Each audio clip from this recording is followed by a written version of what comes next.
আজকে একটা দারুণ জিনিসের রিভিউ নিয়ে এলাম। কিছুদিন আগে জুডিওতে গেছিলাম, এই লিপ কালার রিমুভার ওয়াইপসটা পেয়েছিলাম। তো ট্রাই তো আমি করেছি, তো তোমাদের সাথে একটু শেয়ার করতে এলাম। তো চলো এটা ওপেন করে দেখাই যে এটা কতটা ভালো কাজ করতে পারে। আফটার লাইভ বসে গেছি,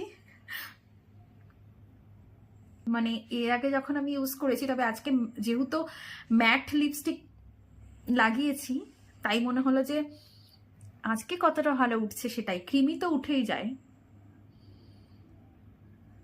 একটু ঘষা মাজা তো।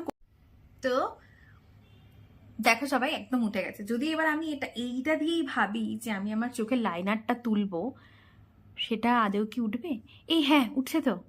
আরে বাহ, এটা তো ভালোই কাজ করে। একটা দিয়ে দেখছি সব হয়ে যাচ্ছে। তবে হ্যাঁ, একটু কম কাজ করে, কারণ আমরা যে গার্নিয়ারের যেটা ইউজ করি তো সেটা একটু